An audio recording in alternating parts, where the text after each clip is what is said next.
Madam Speaker, Mr. Vice President, members of Congress, the First Lady of the United States,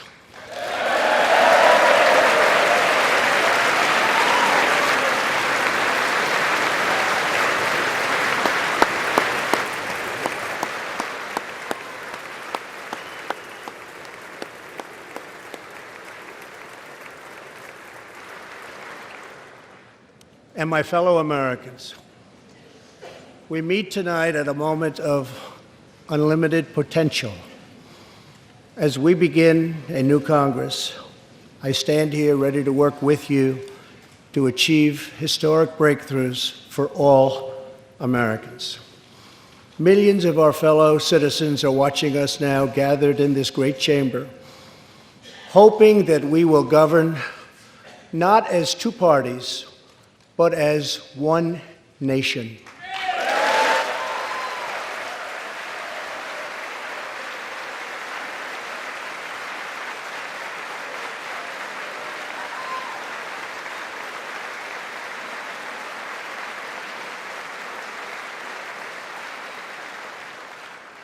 The agenda I will lay out this evening is not a Republican agenda or a Democrat agenda. It's the agenda of the American people. Many of us have campaigned on the same core promises: to defend American jobs and demand fair trade for American workers, to rebuild and revitalize our nation's infrastructure, to reduce the price of health care and prescription drugs, to create an immigration system that is safe, lawful, modern, and secure, and to pursue a foreign policy that puts America's interest first. There is a new opportunity in American politics if only we have the courage together to seize it.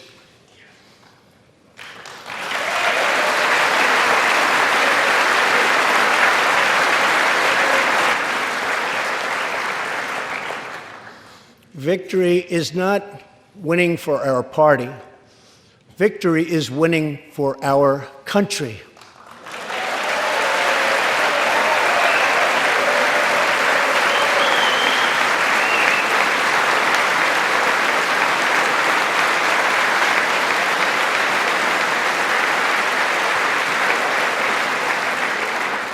This year, America will recognize two important anniversaries that show us the majesty of America's mission and the power of American pride.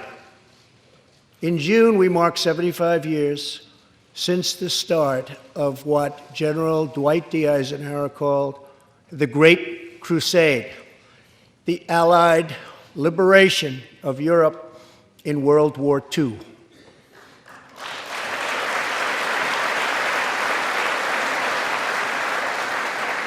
On D-Day, June 6, 1944, 15,000 young American men jumped from the sky, and 60,000 more stormed in from the sea to save our civilization from tyranny.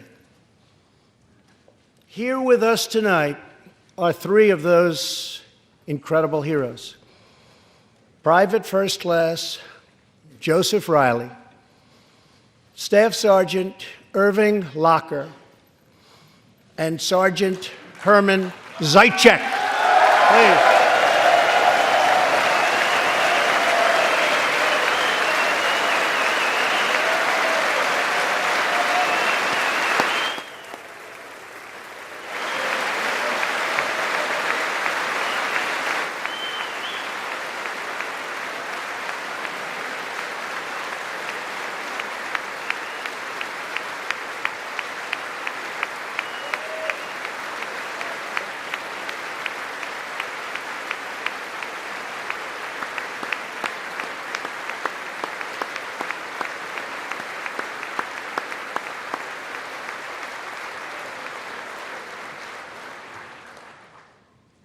Gentlemen, we salute you.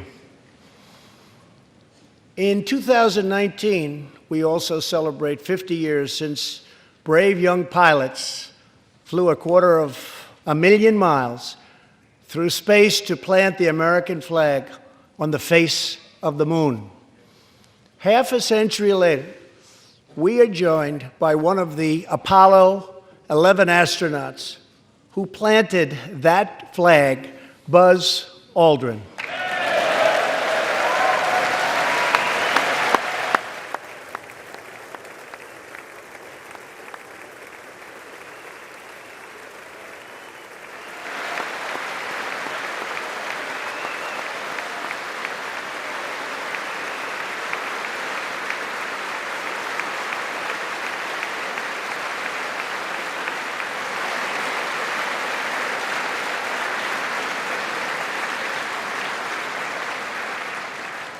Thank you, Buzz.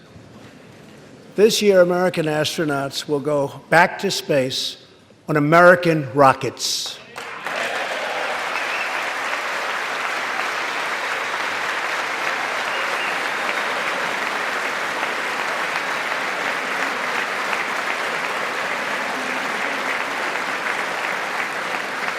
In the 20th century, America saved freedom, transformed science, redefined the middle class, and when you get down to it, there's nothing anywhere in the world that can compete with America.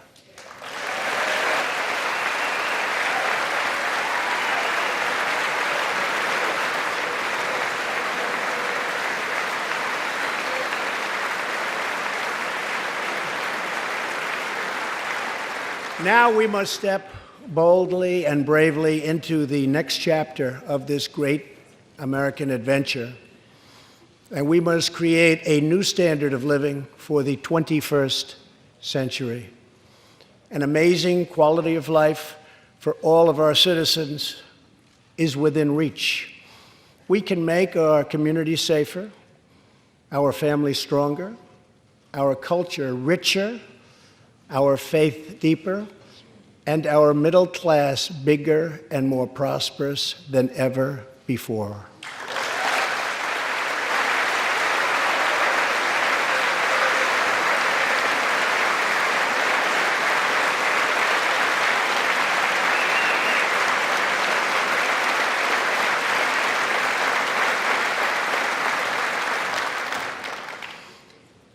But we must reject the politics of revenge, resistance, and retribution, and embrace the boundless potential of cooperation, compromise, and the common good.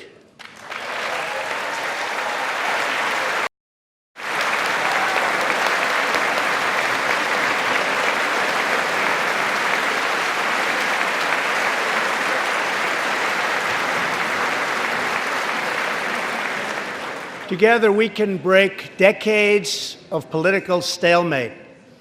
We can bridge old divisions, heal old wounds, build new coalitions, forge new solutions, and unlock the extraordinary promise of America's future. The decision is ours to make.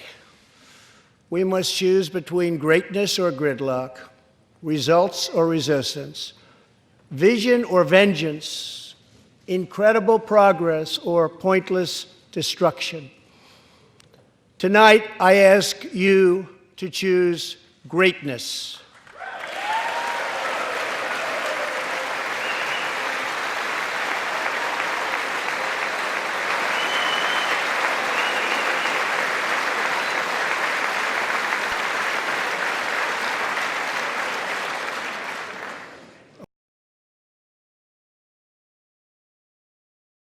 And historic speed to confront problems neglected by leaders of both parties over many decades. In just over 2 years since the election, we have launched an unprecedented economic boom, a boom that has rarely been seen before. There's been nothing like it. We have created 5.3 million new jobs and importantly added 600,000 new manufacturing jobs something which almost everyone said was impossible to do. But the fact is, we are just getting started.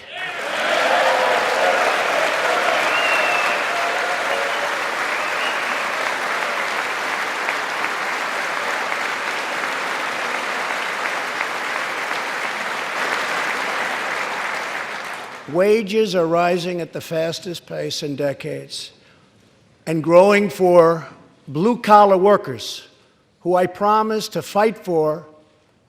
They're growing faster than anyone else thought possible. Nearly 5 million Americans have been lifted off food stamps.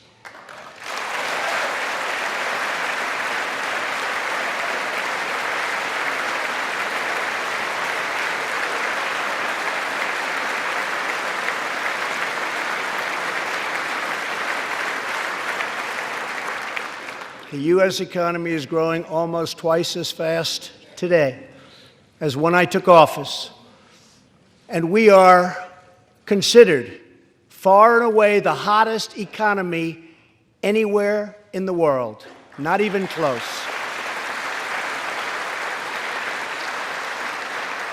Unemployment has reached the lowest rate in over half a century.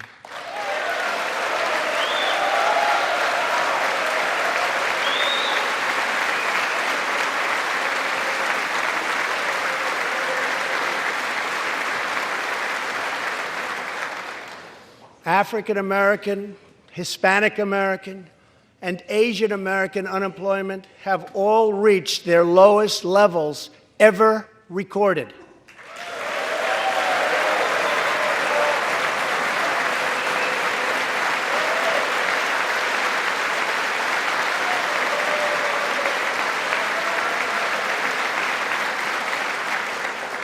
Unemployment for Americans with disabilities has also reached an all-time low.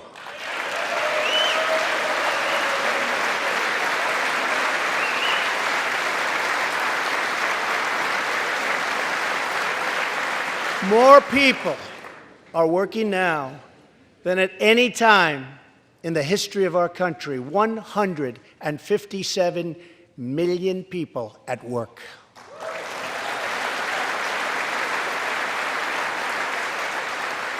We passed a massive tax cut for working families and doubled the child tax credit.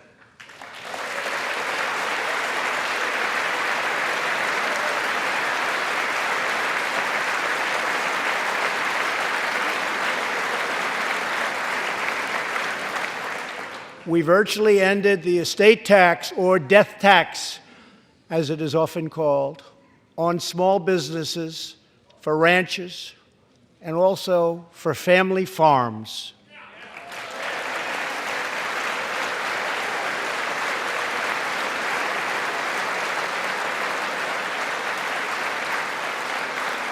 We eliminated the very unpopular Obamacare individual mandate penalty.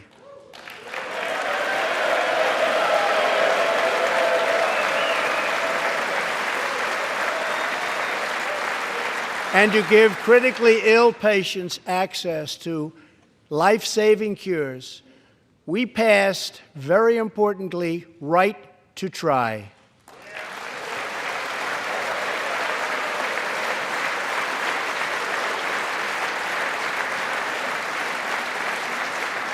My administration has cut more regulations in a short period of time than any other administration during its entire tenure.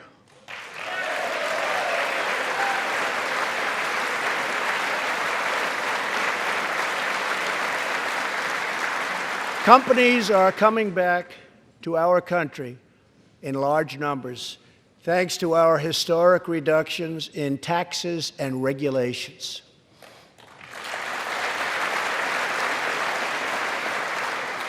And we have unleashed a revolution in American energy. The United States is now the #1 producer of oil and natural gas anywhere in the world.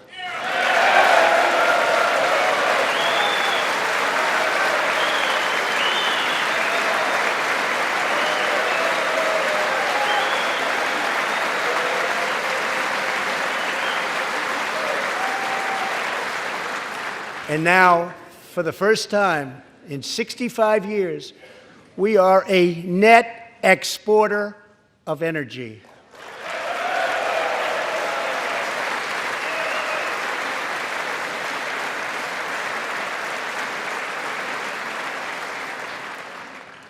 After 24 months of rapid progress, our economy is the envy of the world. Our military is the most powerful on earth by far. And America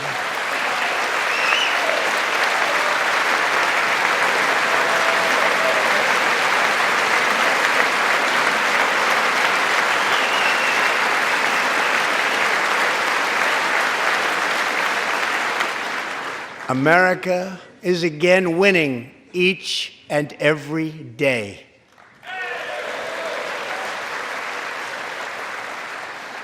Members of Congress, the state of our union is strong.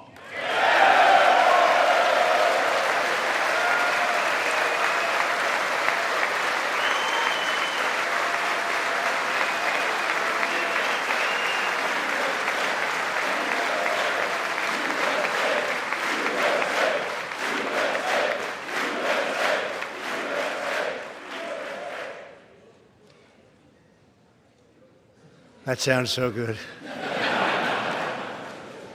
Our country is vibrant, and our economy is thriving like never before. On Friday, it was announced that we added another 304,000 jobs last month alone, almost double the number expected.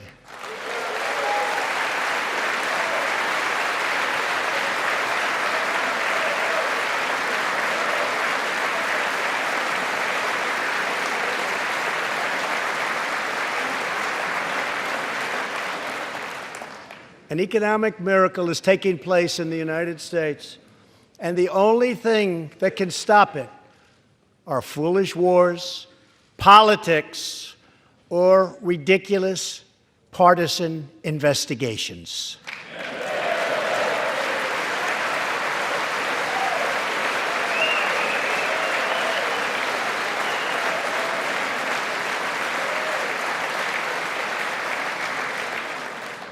If there is going to be peace and legislation, there cannot be war and investigation. It just doesn't work that way. We must be united at home to defeat our adversaries abroad. This new era of cooperation can start with finally confirming the more than 300 highly qualified nominees who are still stuck in the Senate, in some cases years and years waiting. Not right.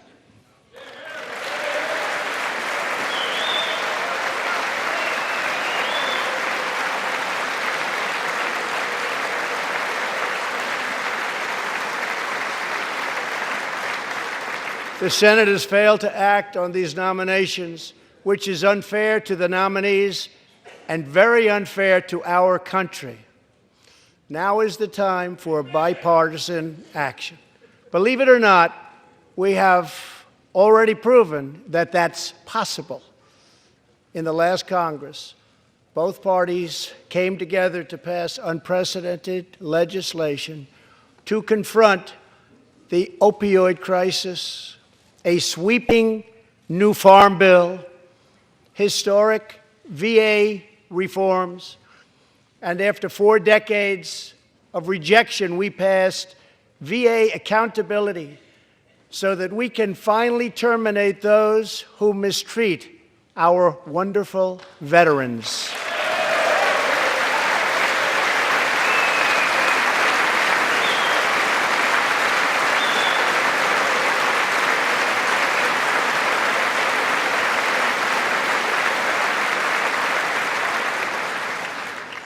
And just weeks ago, both parties united for groundbreaking criminal justice reform. They said it couldn't be done.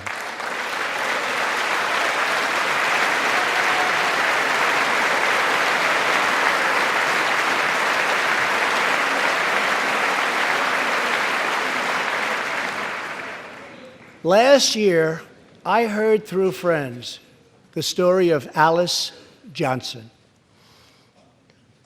I was deeply moved. In 1997, Alice was sentenced to life in prison as a first-time nonviolent drug offender. Over the next 22 years, she became a prison minister, inspiring others to choose a better path.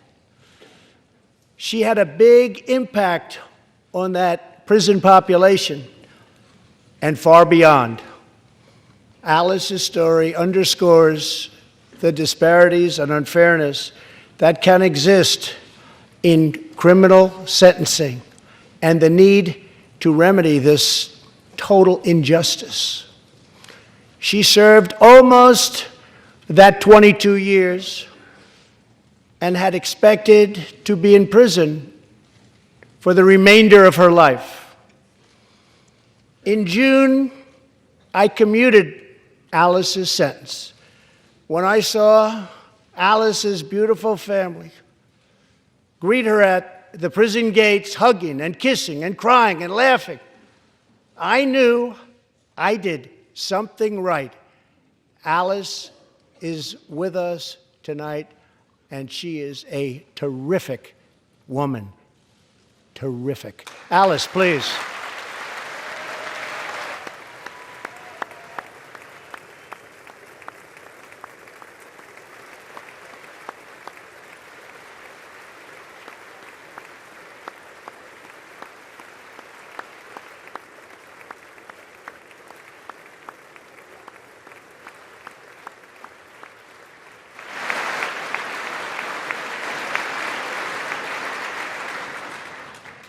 Alice, thank you for reminding us that we always have the power to shape our own destiny. Thank you very much, Alice. Thank you very much.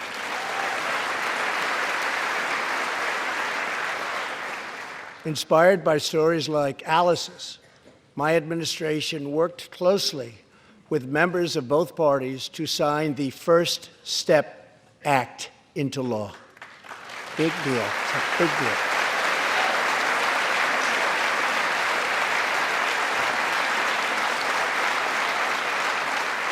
This legislation reformed sentencing laws that have wrongly and disproportionately harmed the African American community.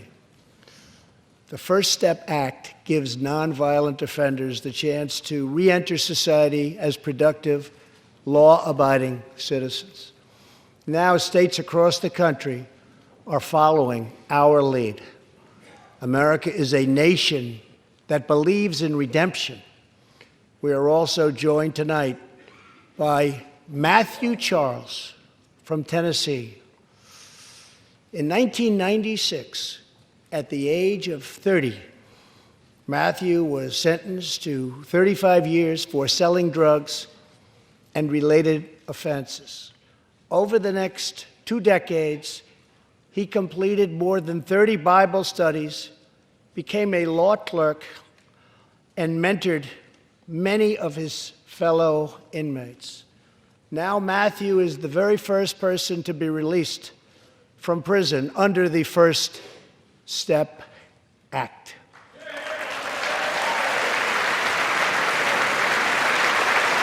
Matthew, please.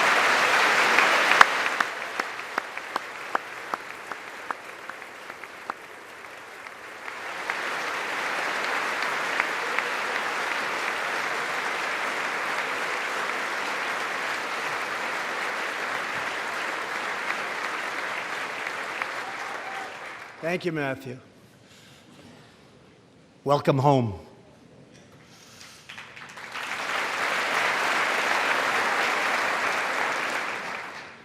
Now, Republicans and Democrats must join forces again to confront an urgent national crisis. Congress has 10 days left to pass a bill that will fund our government, protect our homeland, and secure our very dangerous southern border. Now is the time for Congress to show the world that America is committed to ending illegal immigration and putting the ruthless coyotes, cartels, drug dealers, and human traffickers out of business.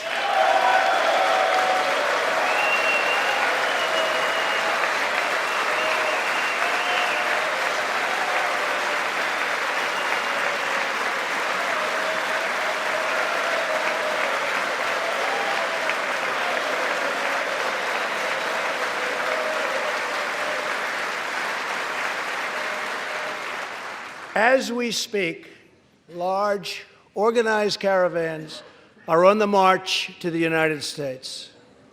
We have just heard that Mexican cities, in order to remove the illegal immigrants from their communities, are getting trucks and buses to bring them up to our country in areas where there is little border protection. I have ordered another 3,750 troops to our southern border to prepare for this tremendous onslaught. This is a moral issue. The lawless state of our southern border is a threat to the safety, security, and financial well-being of all America. We have a moral duty to create an immigration system that protects the lives and jobs of our citizens. This includes our obligation to the millions of immigrants living here today who followed the rules and respected our laws. Legal immigrants enrich our nation and strengthen our society in countless ways.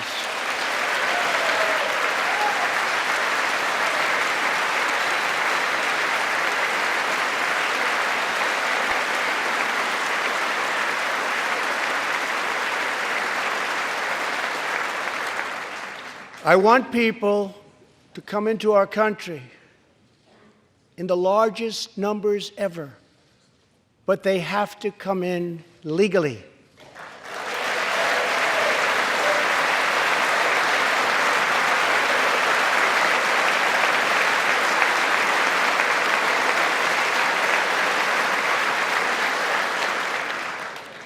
Tonight, I am asking you to defend our very dangerous southern border out of love and devotion to our fellow citizens and to our country. No issue better illustrates the divide between America's working class and America's political class than illegal immigration. Wealthy politicians and donors push for open borders while living their lives behind walls and gates and guards.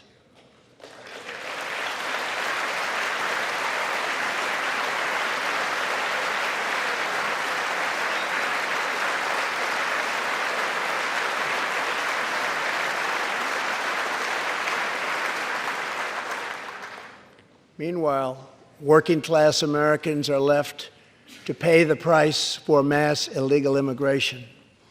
Reduced jobs, lower wages, overburdened schools, hospitals that are so crowded you can't get in, increased crime, and a depleted social safety net. Tolerance for illegal immigration is not compassionate. It is actually very cruel.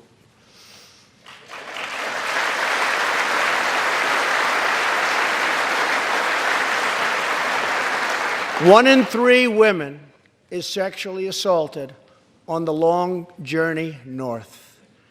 Smugglers use migrant children as human pawns to exploit our laws and gain access to our country. Human traffickers and sex traffickers take advantage of the wide open areas between our ports of entry to smuggle thousands of young girls and women into the United States and to sell them into prostitution and modern-day slavery. Tens of thousands of innocent Americans are killed by lethal drugs that cross our border and flood into our cities, including meth, heroin, cocaine, and fentanyl. The savage gang, MS-13, now operates in at least 20 different American states, and they almost all come through our southern border. Just yesterday, an MS-13 gang member was taken into custody for a fatal shooting on a subway platform in New York City. We are removing these gang members by the thousands, but until we secure our border, they're going to keep streaming right back in. Year after year, countless Americans are murdered by criminal, illegal aliens. I've gotten to know many wonderful angel moms and dads and families. No one should ever have to suffer the horrible heartache that they have had to endure. Here tonight is Deborah Bissell. Just 3 weeks ago, Deborah's parents, Gerald and Sharon, were burglarized and shot to death in their Reno, Nevada home by an illegal alien. They were in their 80s and are survived by 4 children, 11 grandchildren, and 20 great-grandchildren. Also here tonight are Gerald and Sharon's granddaughter, Heather, and great-granddaughter, Madison. To Deborah, Heather, Madison, please stand. Few can understand your pain. Thank you, and thank you for being here. Thank you very much.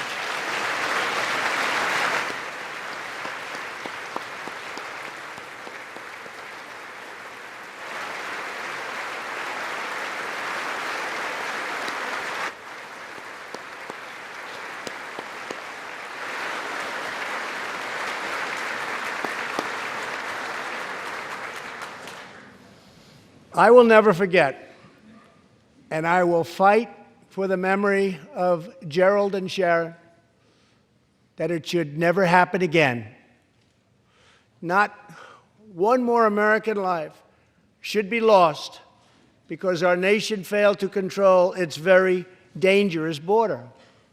In the last 2 years, our brave ICE officers made 266,000 arrests of criminal aliens, including those charged or convicted of nearly 100,000 assaults, 30,000 sex crimes, and 4,000 killings or murders. We are joined tonight by one of those law enforcement heroes, ICE Special Agent Elvin Hernandez. When Elvin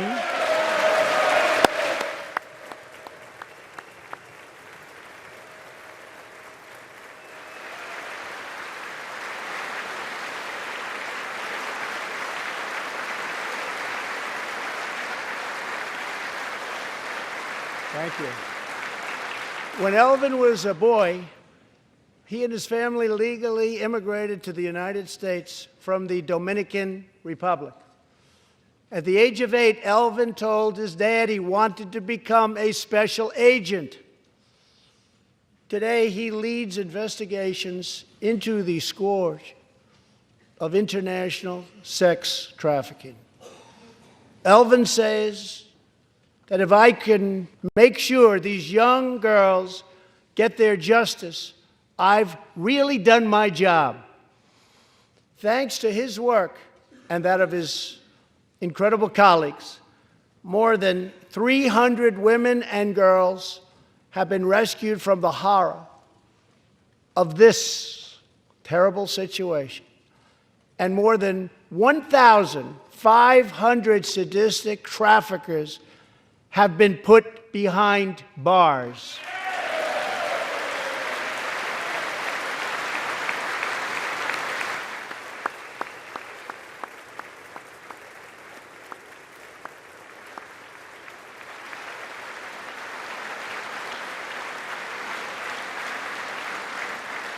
Thank you, Alvin. We will always support the brave men and women of law enforcement. And I pledge to you tonight that I will never abolish our heroes from ICE. Thank you.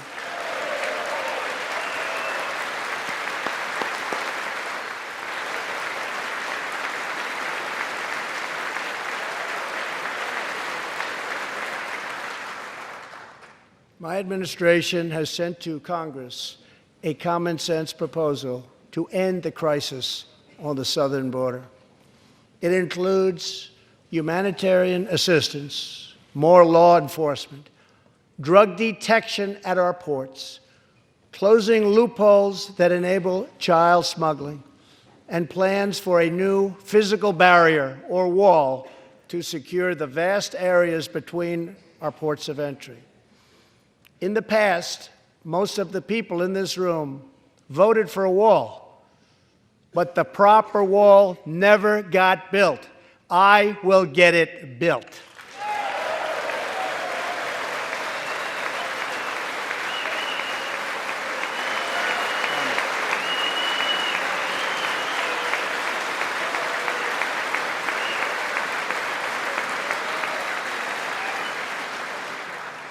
This is a smart, strategic, see-through steel barrier, not just a simple concrete wall.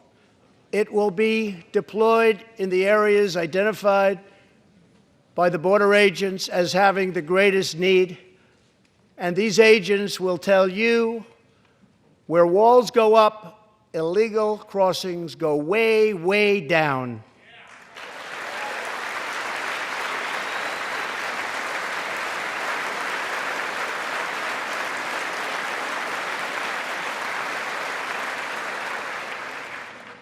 San Diego used to have the most illegal border crossings in our country.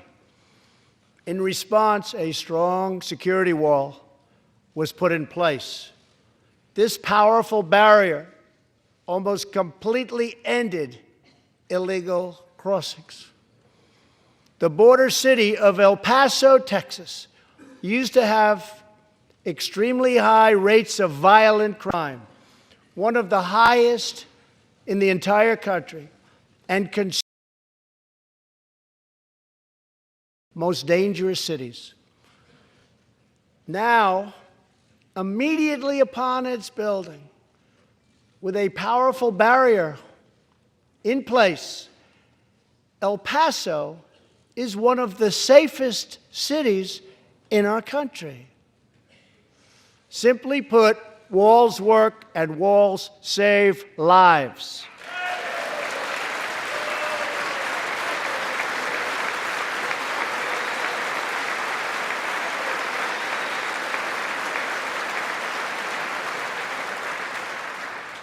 So let's work together, compromise, and reach a deal that will truly make America safe.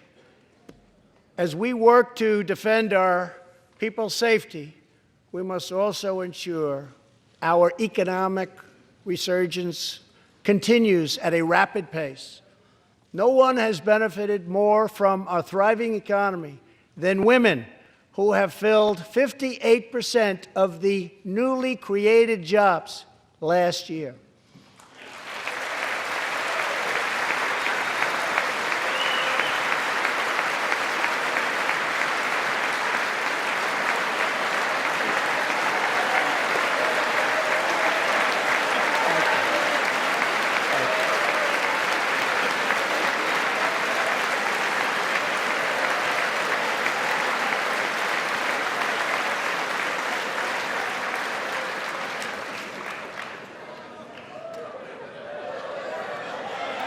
You weren't supposed to do that. Thank you very much. Thank you very much. All Americans can be proud that we have more women in the workforce than ever before.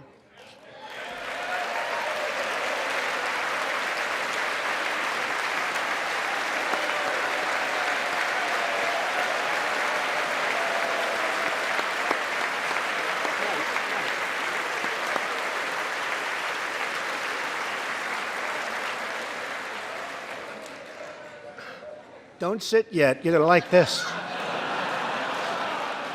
And exactly 1 century after Congress passed the constitutional amendment giving women the right to vote, we also have more women serving in Congress than at any time before.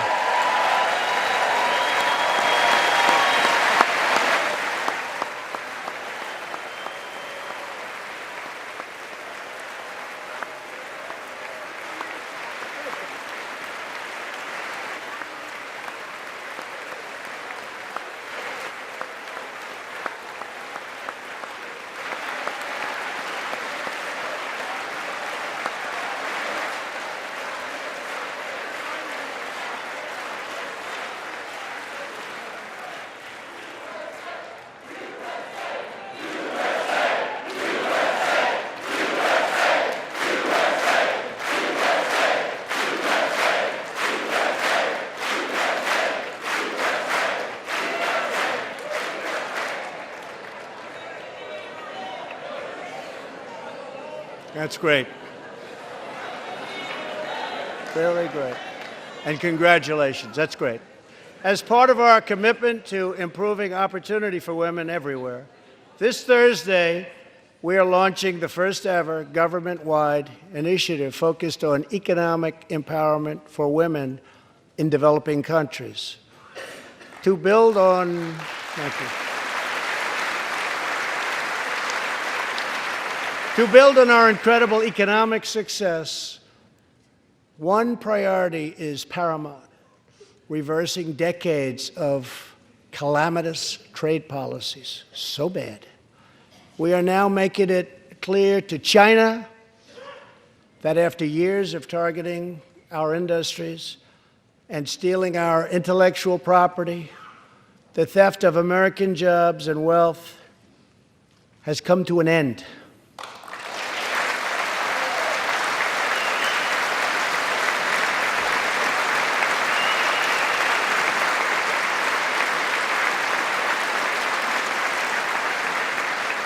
Therefore, we recently imposed tariffs on $250 billion of Chinese goods, and now our Treasury is receiving billions and billions of dollars.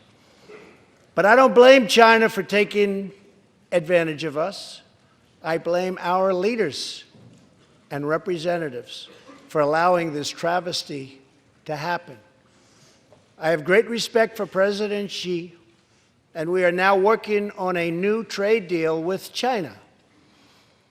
But it must include real structural change to end unfair trade practices, reduce our chronic trade deficit, and protect American jobs.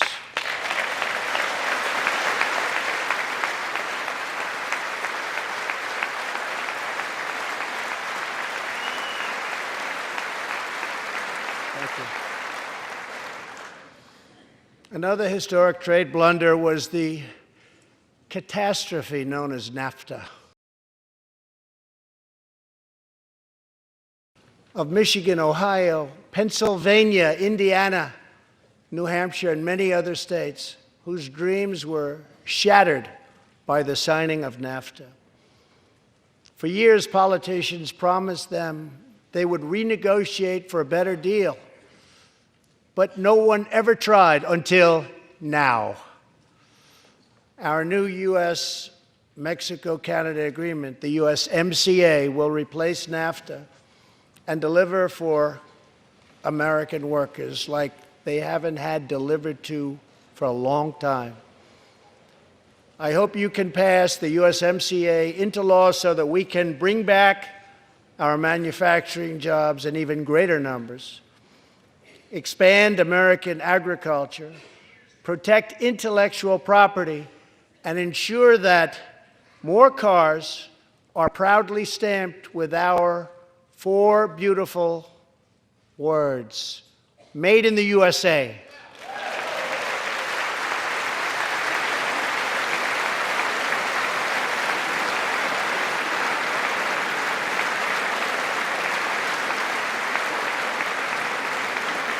Tonight, I am also asking you to pass the United States Reciprocal Trade Act so that if another country places an unfair tariff on an American product, we can charge them the exact same tariff on the exact same product that they sell to us.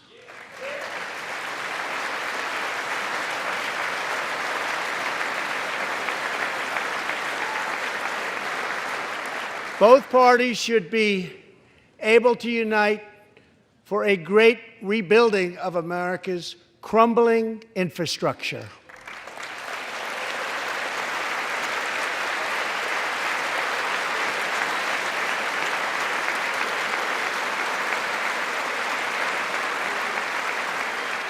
I know that Congress is eager to pass an infrastructure bill, and I am eager to work with you on legislation to deliver new and important infrastructure investment, including investments in the cutting-edge industries of the future.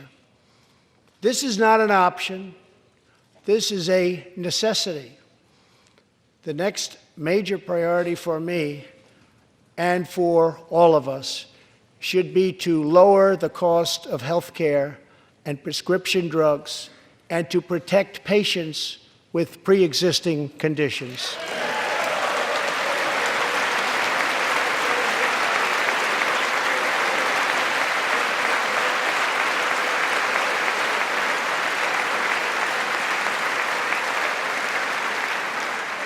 Already as a result of my administration's efforts in 2018, drug prices experienced their single largest decline in 46 years.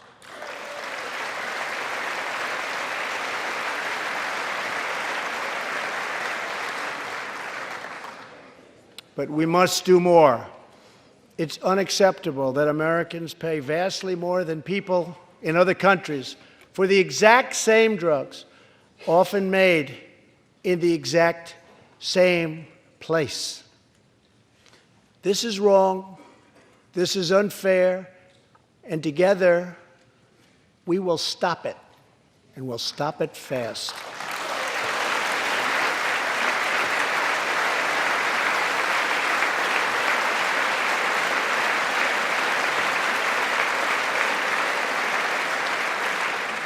I am asking Congress to pass legislation that finally takes on the problem of global freeloading and delivers fairness and price transparency for American patients, finally.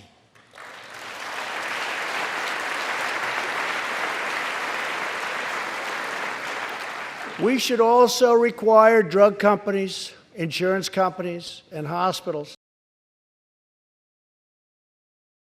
to foster competition and bring costs way down.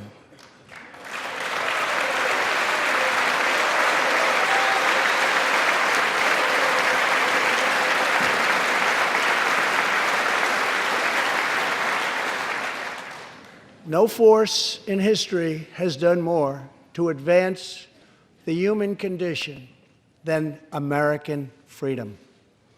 In recent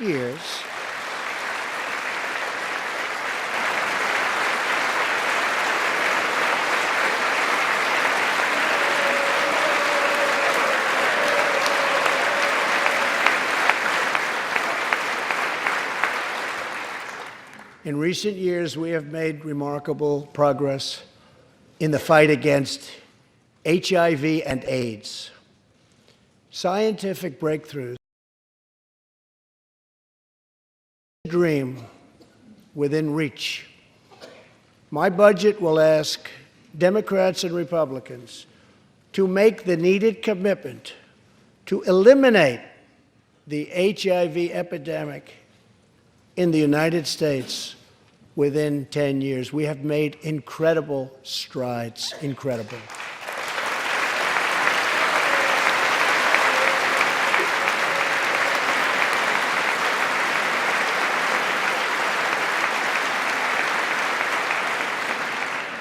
Together, we will defeat AIDS in America and beyond.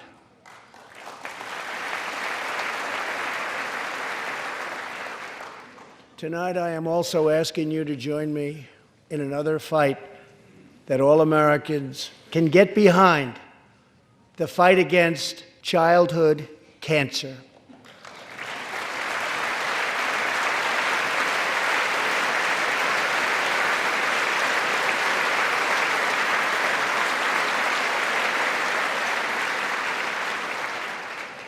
Joining Melania in the gallery this evening is a very brave 10-year-old girl, Grace Eline.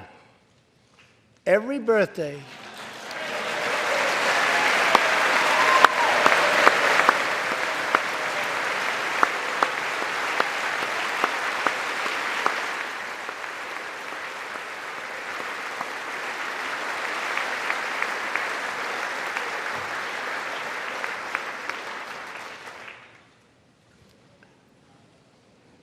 hi, Grace. Every birthday since she was 4, Grace asked her friends to donate to St. Jude's Children's Hospital. She did not know that one day she might be a patient herself. That's what happened. With brain cancer. Immediately, she began radiation treatment. At the same time, she rallied her community and raised more than $40,000 for the fight against cancer.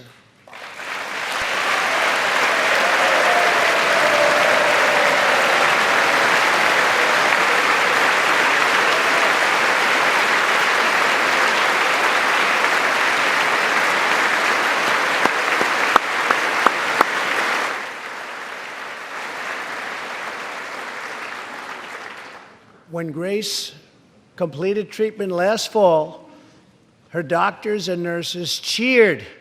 They loved her. They still love her.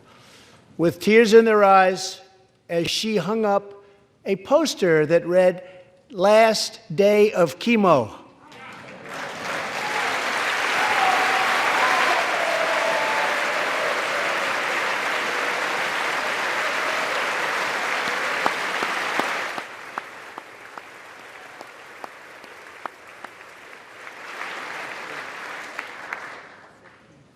Thank you very much, Grace. You are a great inspiration to everyone in this room. Thank you very much. Many childhood cancers have not seen new therapies in decades. My budget will ask Congress for $500 million over the next 10 years to fund this critical life-saving research. To help support working parents, the time has come to pass school choice for Americans' children.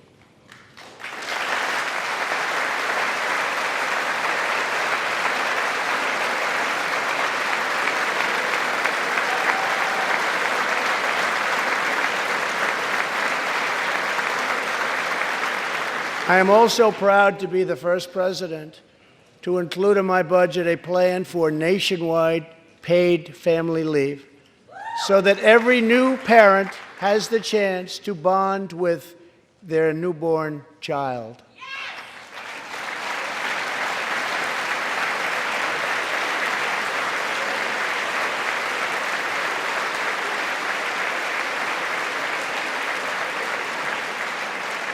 There could be no greater contrast to the beautiful image of a mother holding her infant child than the chilling displays our nation saw in recent days.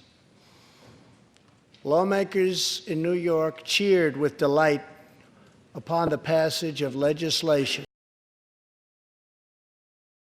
to be ripped from the mother's womb moments from birth. These are living, feeling, beautiful babies who will never get the chance to share their love and their dreams with the world. And then we had the case of the governor of Virginia, where he stated he would execute a baby after birth. To defend the dignity of every person, I am asking Congress to pass legislation to prohibit the late-term abortion of children who can feel pain in the mother's womb.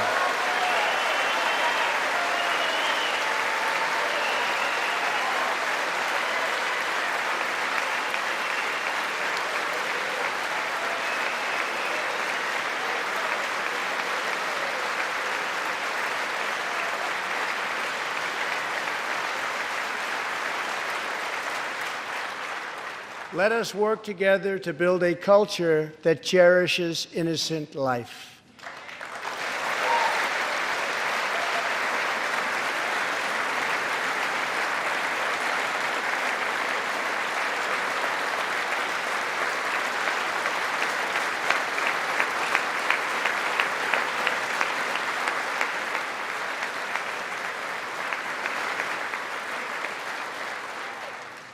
And let us reaffirm a fundamental truth.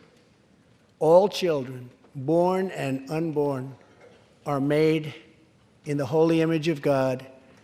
The final part of my agenda is to protect American security.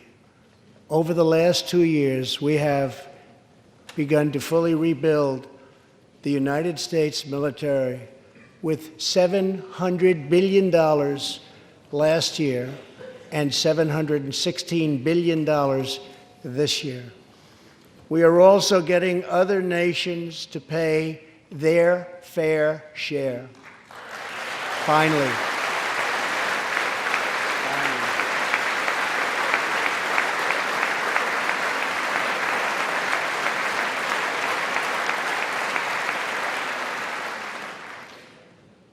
For years, the United States was being treated very unfairly by friends of ours, members of NATO. But now we have secured, over the last couple of years, more than $100 billion of increase in defense spending from our NATO allies. They said it couldn't be done.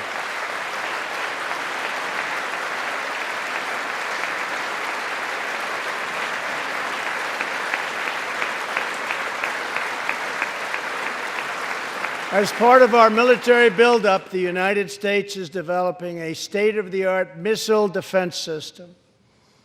Under my administration, we will never apologize for advancing America's interests.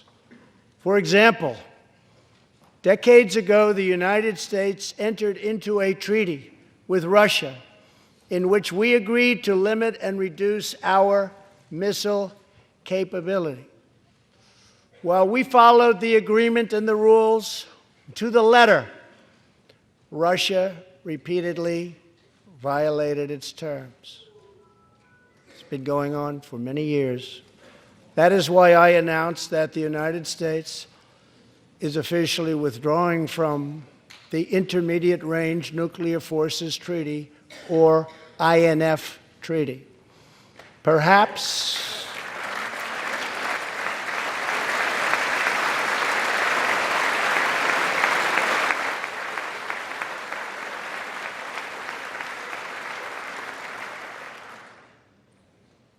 we really have no choice.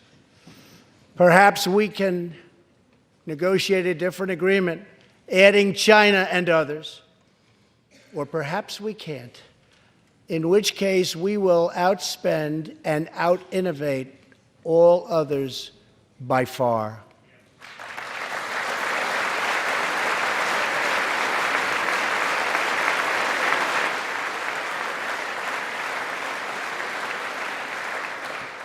As part of a bold new diplomacy, we continue our historic push for peace on the Korean Peninsula. Our hostages have come home. Nuclear testing has stopped, and there has not been a missile launch in more than 15 months. If I had not been elected President of the United States, we would right now, in my opinion, be in a major war with North Korea.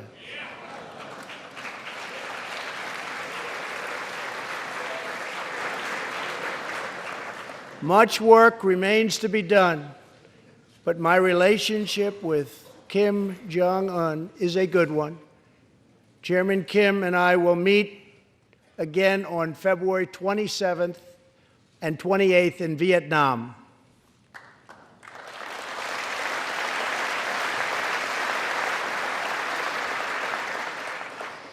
2 weeks ago, the United States officially recognized the legitimate government of Venezuela and its new president, Juan Guaido.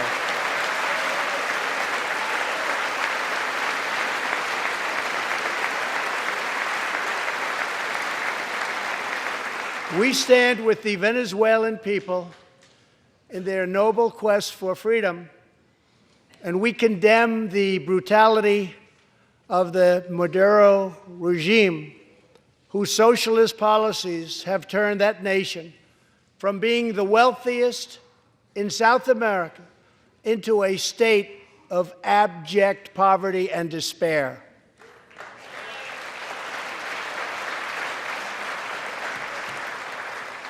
Here in the United States, we are alarmed by the new calls to adopt socialism in our country.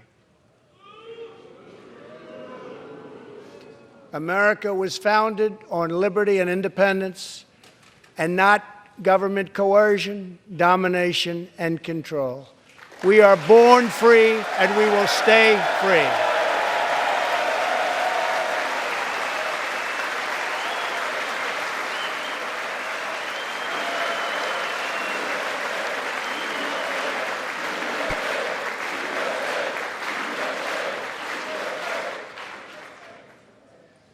Tonight, we renew our resolve to be a socialist country.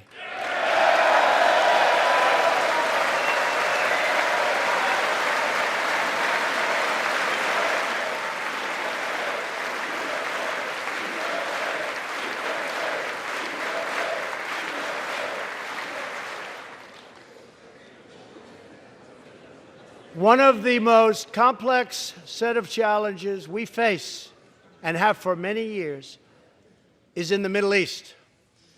Our approach is based on principled realism, not discredited theories that have failed for decades to yield progress. For this reason, my administration recognized the true capital of Israel and proudly opened the American embassy in Jerusalem.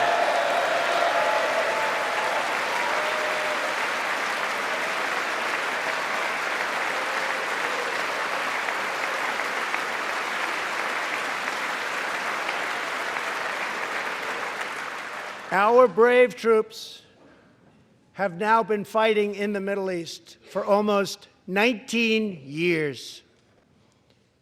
In Afghanistan and Iraq, nearly 7,000 American heroes have given their lives. More than 52,000 Americans have been badly wounded. We have spent more than $7 trillion in fighting wars in the Middle East.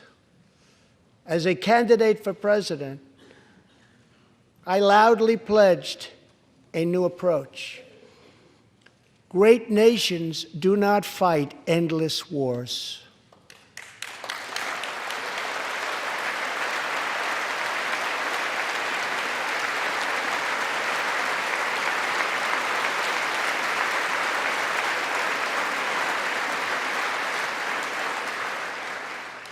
When I took office, ISIS controlled more than 20,000 square miles in Iraq and Syria just 2 years ago. Today, we have liberated virtually all of these bloodthirsty monsters. Now, as we work with our allies to destroy the remnants of ISIS, it is time to give our brave warriors in Syria a warm welcome home. I have also accelerated our negotiations to reach, if possible, a political settlement in Afghanistan. The opposing side is also very happy to be negotiating. Our troops have fought with unmatched valor, and thanks to their bravery, we are now able to pursue a possible political solution to this long and bloody conflict.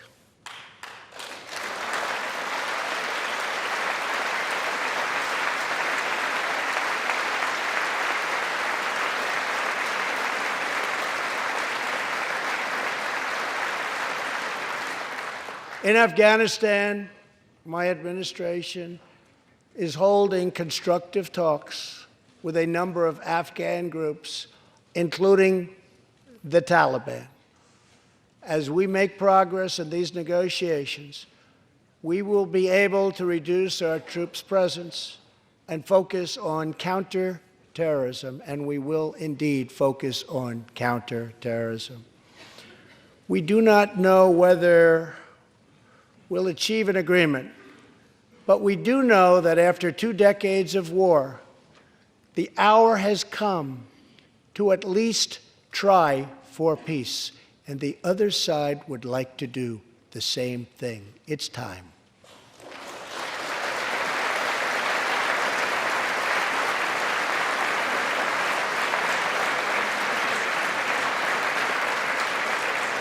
Above all, friend and foe alike must never doubt this nation's power and will to defend our people. 18 years ago, violent terrorists attacked the USS Cole, and last month, American forces killed one of the leaders of that attack.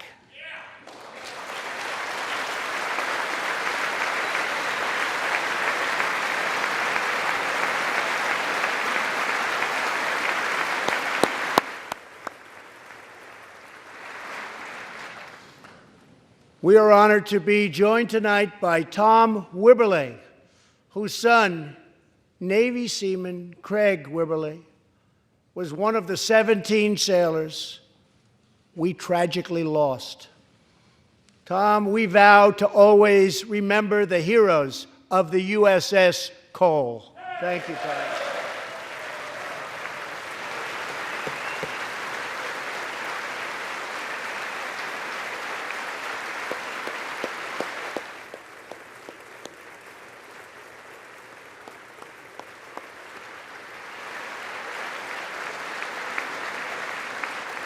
My administration has acted decisively to confront the world's leading state sponsor of terror, the radical regime in Iran. It is a radical regime. They do bad, bad things. To ensure this corrupt dictatorship never acquires nuclear weapons, I withdrew the United States from the disastrous Iran nuclear deal.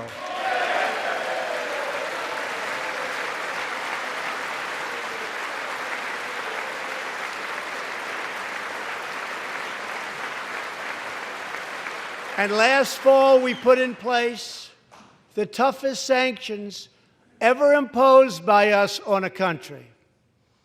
We will not avert our eyes from a regime that chants death to America and threatens genocide against the Jewish people.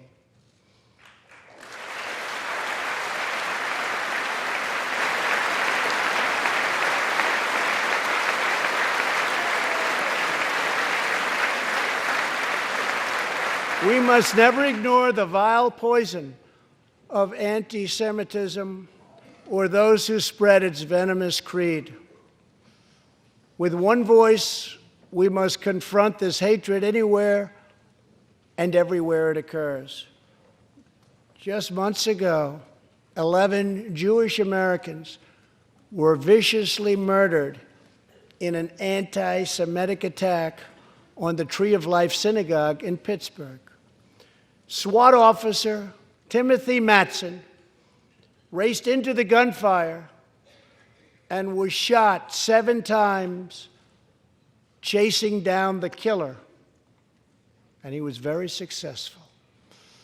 Timothy has just had his 12th surgery, and he's going in for many more. but he made the trip to be here with us tonight. Officer Mattson, please.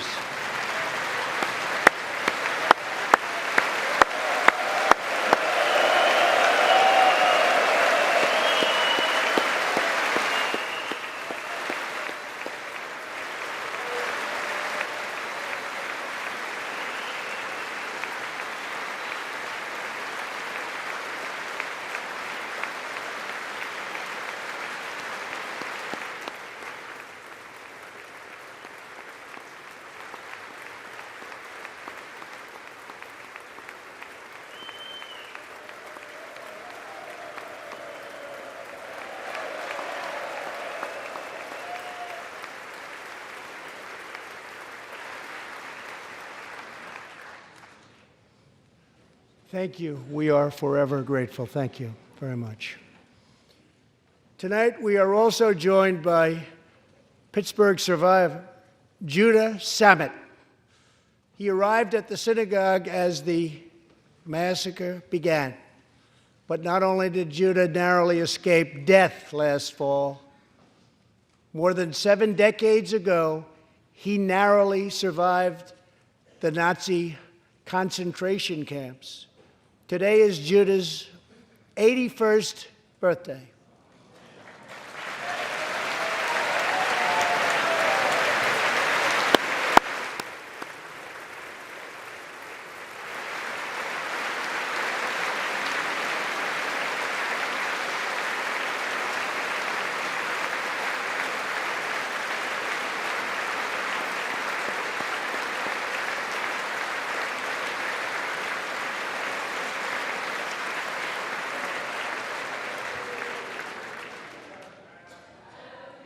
Great.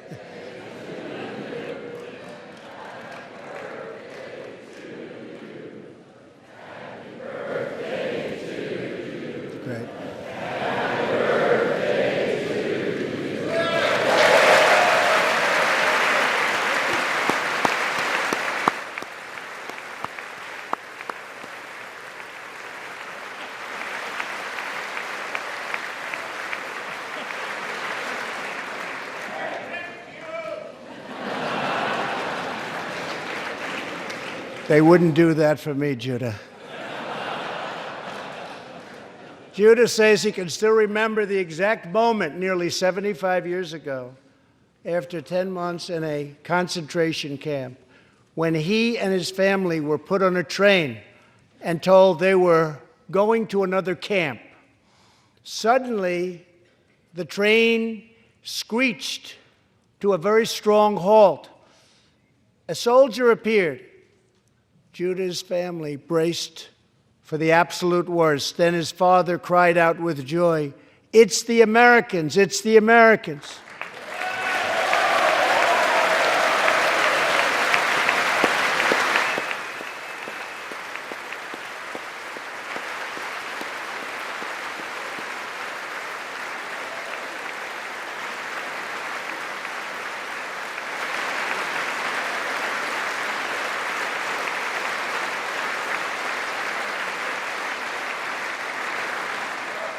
Thank you. A second Holocaust survivor who is here tonight, Joshua Kaufman, was a prisoner at Dachau. He remembers watching through a hole in the wall of a cattle car as American soldiers rolled in with tanks. To me, Joshua recalls, the American soldiers were proof that God exists. And they came down from the sky. They came down from heaven. I began this evening by honoring 3 soldiers who fought on D-Day in the Second World War. One of them was Herman Zaitchik. But there is more to Herman's story. A year after he stormed the beaches of Normandy, Herman was one of the American soldiers who helped liberate Dachau.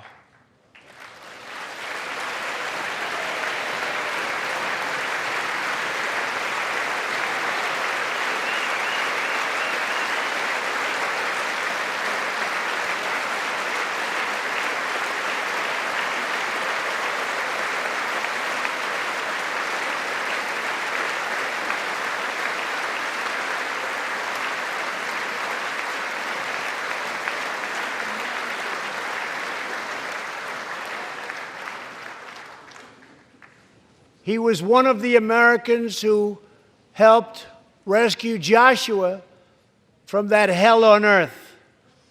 Almost 75 years later, Herman and Joshua are both together in the gallery tonight, seated side by side, here in the home of American freedom. Herman and Joshua, your presence this evening is very much appreciated. Thank you very much.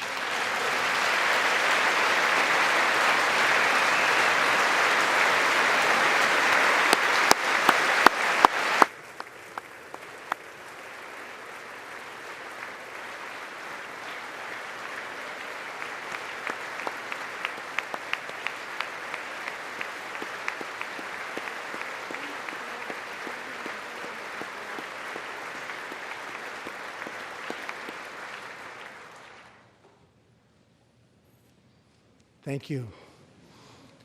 When American soldiers set out beneath the dark skies over the English Channel in the early hours of D-Day 1944, they were just young men of 18 and 19 hurtling on fragile landing craft toward the most momentous battle in the history of war. They did not know if they would survive the hour. They did not know if they would grow old, but they knew that America had to prevail. Their cause was this nation and generations yet unborn. Why did they do it? They did it for America. They did it for us. Everything that has come since our triumph over communism, our giant leaps of science and discovery, our unrivaled progress towards equality and justice, all of it is possible thanks to the blood and tears and courage and vision of the Americans who came before. Think of this Capitol. Think of this very chamber where lawmakers before you voted to end slavery, to build the railroads and the highways, and defeat fascism, to secure civil rights, and to face down evil empires. Here tonight, we have legislators from across this magnificent republic. You have come from the rocky shores of Maine and the volcanic peaks of Hawaii, from the snowy woods of Wisconsin and the red deserts of Arizona, from the green farms of Kentucky and the golden beaches of California. Together, we represent the most extraordinary nation in all of history. What will we do with this moment? How will we be remembered? I ask the men and women of this Congress, look at the opportunities before us. Our most thrilling achievements are still ahead. Our most exciting journeys still are still to come. We have not yet begun to dream. We must choose whether we are defined by our differences or whether we dare to transcend them. We must choose whether we squander our great inheritance or whether we proudly declare that we are Americans. We do the incredible. We defy the impossible. We conquer the unknown. This is the time to reignite the American imagination. This is the time to search for the tallest summit and set our sights on the brightest star. This is the time to rekindle the bonds of love and loyalty and memory that link us together as citizens, as neighbors, as patriots. This is our future, our fate, and our choice to make. I am asking you to choose greatness. No matter the trials we face, no matter the challenges to come, we must go forward together. We must keep America first in our hearts. We must keep freedom alive in our souls. And we must always keep faith in America's destiny. That one nation, under God, must be the hope and the promise and the light and the glory among all the nations of the world. Thank you, God bless you, and God bless America. Thank you very much. Thank you.